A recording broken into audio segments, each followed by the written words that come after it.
Kalau misalnya akreditasinya belum unggul tuh sulit juga menerima mahasiswa baru ya, Prof. Mahasiswa kita selalu dibekali dengan science dan knowledge dan juga skill ya yang up to date. Dalam rangka memperingati 45 tahun PWD ini, apa agenda terdekat yang spesial, Prof, di tahun ini? Apa yang berbeda dengan tahun sebelumnya? Kemewahan yang kita tawarkan pada kali ini adalah pada aspek topik yang akan kita bahas nanti. Assalamualaikum warahmatullahi wabarakatuh. Selamat datang di IPB Podcast bersama saya Hervita Rizky Hasanah Gurning. IPB Podcast kali ini kita akan membahas salah satu prodi tertua di IPB University, yaitu Prodi Ilmu Perencanaan Pembangunan Wilayah dan Pedesaan atau PWD. Di mana tahun ini PWD berusia 45 tahun dan dalam memperingati 45 tahun PWD, kita akan menyelenggarakan kegiatan seminar nasional yang temanya akan sangat menarik dan tentunya relevan dengan kondisi saat ini. Untuk membahas hal tersebut, saat ini telah hadir Ketua Program Studi PWD IPB University, Profesor Dr. Insinyur Ahmad Fauzi MSc, atau yang akrab kami sapa Prof. AF. Selamat datang, Prof. Selamat pagi. Selamat pagi. Apa kabar, Prof? Alhamdulillah, sehat-sehat. Baik, Prof. Boleh dijelaskan sejarah singkat PWD dan capaian PWD selama 45 tahun ini, terutama 10 tahun terakhir di bawah kepemimpinan Prof. AF? Ya, baik. 45 tahun dalam 4,5 menit ya. Jadi, sebagaimana disampaikan tadi, memang ini prodi tertua ya untuk pasca di IPB bersama EPN dulu. Sudah 45 tahun, tentu ini bukan usia yang muda lagi, ya, tapi benar, menuju kematangan ya. Dan selama perjalanan itu, terutama ya dari 10 tahun terakhir, saya dan tim di PWD melakukan 4 hal terobosan utama sebetulnya ya. Satu di bidang soft system. Di bidang soft system ini kami melakukan perubahan kurikulum yang berdasar terkait dengan ke-PWD-an dan juga ke aspek keekonomian dan juga aspek yang lebih luas lagi. Nah, kurikulum PWD ini yang baru kita rancang dalam prinsip namanya ACUA. Ya, ACUA itu A-C-U-A. Apa A-nya? Kurikulum kita itu harus atraktif, ya, harus mampu menarik orang untuk hadir di PWD atau untuk sekolah di PWD. Kedua, ini kompatibel ya dengan zaman. Jadi karena kita zamannya semakin modern, ya, masalah semakin kompleks, jadi kurikulum kita juga harus kompatibel dengan situasi yang ada. Yang ketiga, U-nya ini harus up to date. Jadi makanya mahasiswa kita selalu dibekali dengan science dan knowledge dan juga skill ya yang up to date. Kita juga belajar machine learning dan sebagainya, termasuk juga hal-hal yang baru dari luar. Yang keempat, A-nya lagi adaptif ya. Jadi ini prinsip ACUA yang kita jalankan, atraktif ya, kemudian kompatibel, up to date dan juga adaptif. Jadi sistem yang pertama yang kita rombak dalam 10 tahun terakhir. Sistem yang kedua adalah berkaitan dengan namanya cross pollination ya, di dalam bahasa kerennya itu adalah Medici effect. Namanya Medici effect ini dulu memang kita PWD itu resource-nya beragam ya. Jadi bukan hanya dari dosen IPB, itu juga dari luar, dari Bappenas, dari mana-mana. Itu namanya cross pollination. Ya, ini kita pertahankan dan kita perkaya. Jadi tim pengajar kita itu bukan hanya juga dari orang IPB, kita juga minta dari luar, praktisi, dari luar ya, juga, ada mantan dubes, mungkin ada mantan peneliti, ada dari macam-macam lah ya, untuk memperkaya. Ada cross pollination namanya. Nah, ini juga kebiasaan dulu yang kemudian kita perkaya ya, kita enhance. Pengayaan yang kedua juga di mahasiswanya, di intake-nya. Jadi bukan hanya dosennya yang kita perkaya, tapi juga mahasiswa. Jadi mahasiswa kita memang cenderung beragam. Kita tidak lagi menganut prinsip linearitas, ya, bahwa harus tahu ekonomi segala macam. Karena kalau itu sangat beragam, sangat linear, kita nggak memiliki semacam tadi ya, cross pollination tidak akan terjadi.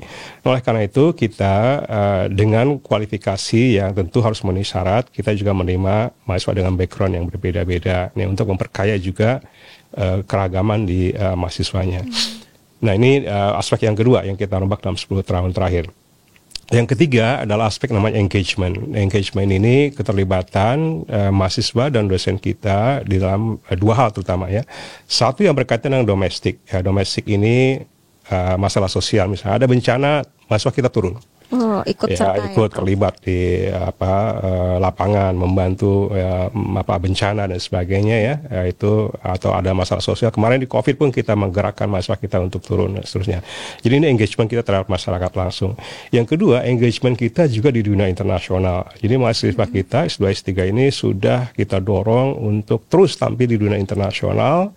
Kalau saya urut ya, dari mulai Eropa Barat kita sudah tampil di Portugal, di Yunani, di Roma, Slovenia ya. Kemudian di Asia kita sudah tampil di Cina, di Jepang, Korea, dan itu sebagian sudah memperoleh juga pengakuan ya berupa best presenter, best paper dan segala macam. Ini engagement yang berkaitan dengan eksternal ya.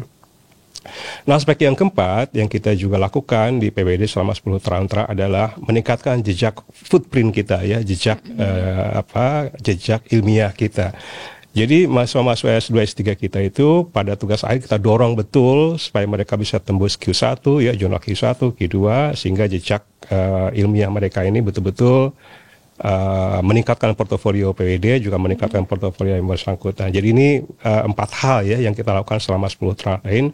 Dan itu berbuah luar biasa ya, kita dapat akreditasi unggul dari A 2 kali ya, kemudian unggul, dan peminat juga makin meningkat saat ini. Bahkan saat ini kita juga memiliki Memorandum of Agreement ya dengan University of New South Wales Australia untuk kerjasama program S2 dan S3. Kita punya sekarang mahasiswa yang dari Kementerian Kelautan untuk belajar resource accounting, didanai oleh Global Ocean Partnership dari UNSW dengan funding dari UK ya.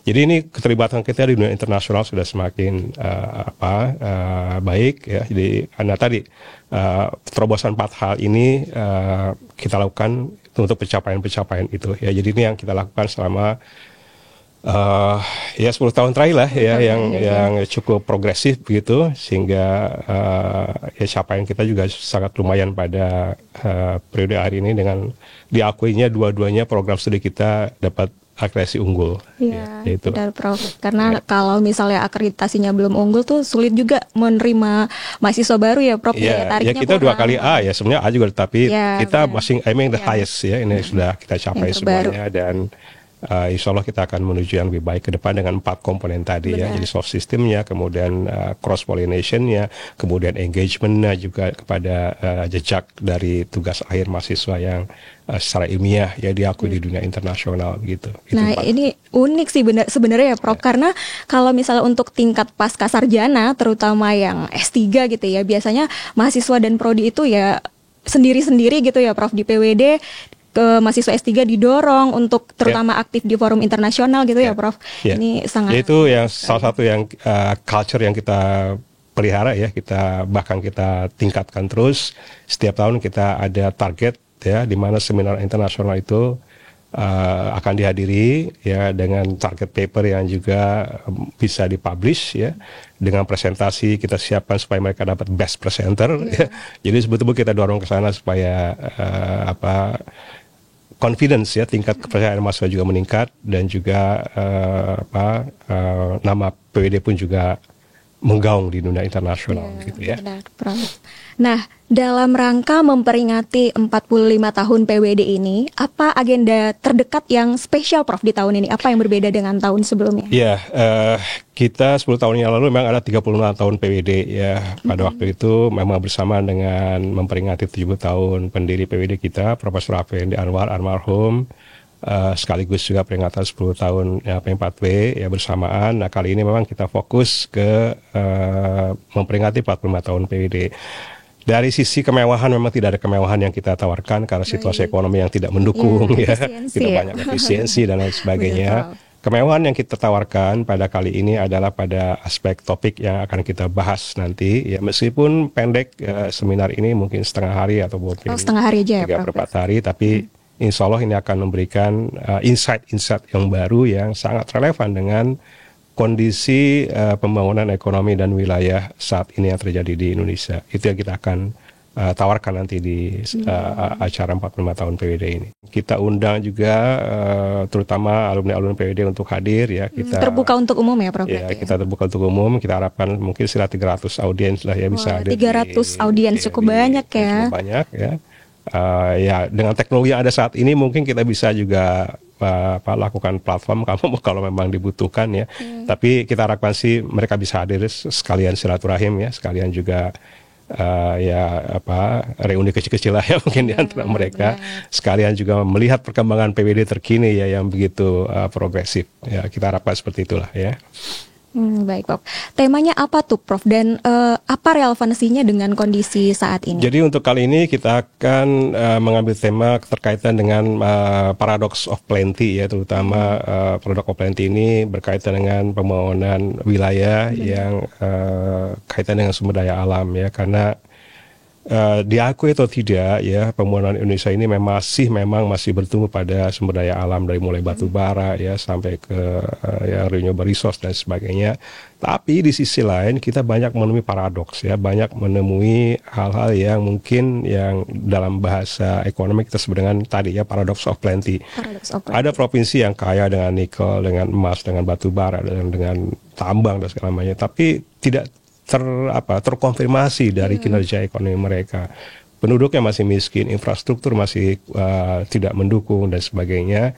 Jadi ada hal yang menurut kami ini ada paradoks ya yang perlu kita coba ungkapkan kepada publik, kita kaji lebih dalam sehingga kita bisa ya istilahnya kan ada solusi yang ingin kita tawarkan ya, solusi yang kita tawarkan kepada pemerintah, pengambil keputusan, pengambil kebijakan dan juga para peneliti untuk menjawab ya challenge yang kita hadapi dalam konteks pembangunan ekonomi. Dan ini relevan karena pemerintah saat ini ingin mengejar pertumbuhan 8% ya, tapi di sisi lain kita juga banyak menghadapi dilema ya berkaitan dengan aspek lingkungan, ketimpangan dan segala macam. Nah ini bagaimana secara sinergi nih capaian 8% tadi, apakah realistik atau tidak ya?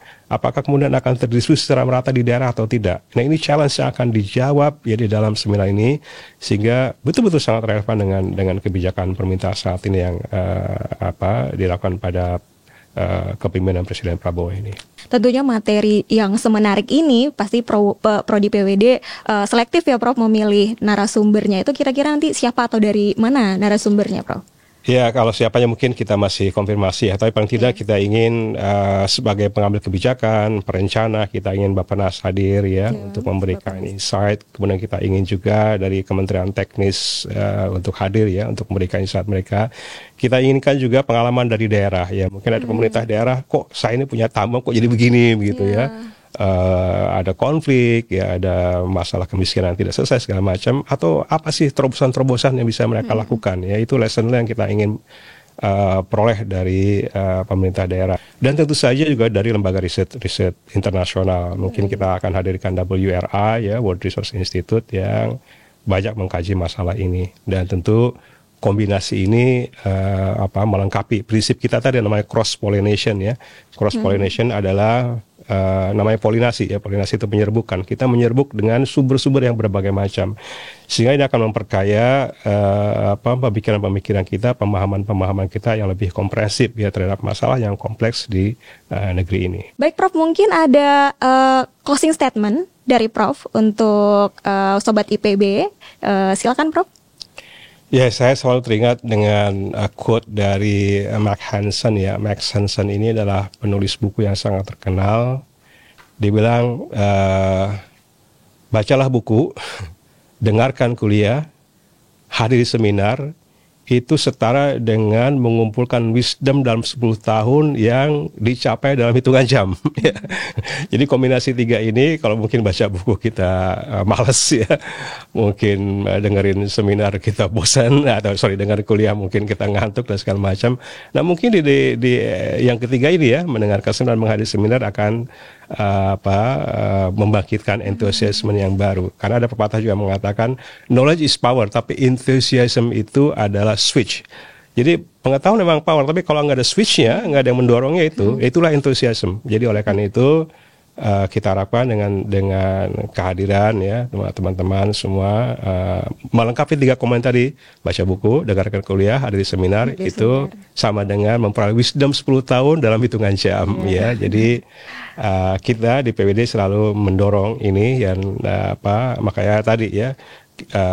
Saya selalu ada sharing baca buku yang saya baca, terutama saya sharing pada mahasiswa supaya mereka nggak sempat baca, ya oke saya baca, saya share ya. Rangkum ya, Di kuliah juga kita gunakan prinsip-prinsip yang interesting tadi, yang menarik, dan tentu kita adakan seminar-seminar ini untuk melengkapi ya 3 komponen tadi supaya wisdom 10 tahun tadi bisa kita peroleh dalam jam. Jadi saya harapkan ini teman-teman untuk hadir dan memperoleh insight-insight yang baru. Saya yakin nanti banyak hal yang kita peroleh pembelajaran ya dari seminar atau kegiatan PWD pada umumnya lah. Selain itu ini ada hal yang menarik ya dari PWD ini, karena memang di IPB itu ada 2 prodi ya, satu namanya multidisiplin ya di bawah Pasca, satu lagi oligodisiplin di bawah fakultas. Nah, kita ini kan program studi yang menggunakan prinsip oligodisiplin pada dasarnya, tapi sebenarnya irisan antara oligodisiplin dan multidisiplin namanya transdisiplin. Nah, oleh karena itu di PWD ini ya selain belajar ekonominya, kita juga aspek kewilayahan, aspek kebijakan, dan juga implikasi dari permasalahan-permasalahan di lapangan yang harus kita perdalam, itu kita lakukan di PWD. Jadi memang kita dorong juga nanti teman-teman yang berminat ya untuk belajar ilmu yang sangat unik di PWD ini. Bukan hanya belajar ilmu nanti di PWD ini, kita belajar juga silaturahmi yang baik ya, namanya social capital. Kita belajar juga banyak sharing session dengan senior, dengan alumni, dengan kita punya prinsip namanya mentoring ya.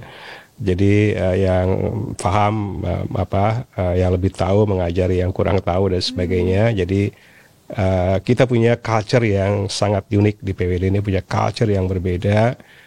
Karena kita sudah terbentuk culture itu sejak pendiri PWD ini membangun PWD ya, 45 tahun yang lalu Profesor Afindi Anwar, kemudian Pak Isang, dilanjutkan Pak BJ, dan saya sudah yang ketiga. Jadi mudah-mudahan ini akan lebih memberikan warna yang berbeda ya di dalam konteks ilmu pengetahuan. Jadi silakan nanti datang ke PWD dan menikmati. Segera mendaftar ya Prof. Ini udah deket ya Prof. Lagi masa pendaftaran ya. Mendaftar dan menikmati apa yang menu yang disajikan di PWD ya, yang lebih atraktif, kompatibel, up to date, dan adaptif tadi ya. Baik Prof. Baik, terima kasih banyak Prof telah berkenan sharing di IPB Podcast. Kami berharap Sobat IPB yang menyimak IPB Podcast dari tadi segera mendaftar. Jangan lupa ajak teman-temannya semua, karena lumayan banyak nih kuota pesertanya, bisa sampai 300-an. Segera mendaftar, dan boleh banget untuk follow Instagramnya Prodi PWD di @prodi_PWD ya. Nanti informasinya ada di sana semua, dan jangan lupa juga ikut kegiatan-kegiatan yang lain dari PWD. Berakhir sudah IPB Podcast kita pada hari ini. Saya Hervita Rizky Hasanah Gurning bersama kru yang bertugas pamit undur diri. Sampai jumpa di IPB Podcast berikutnya.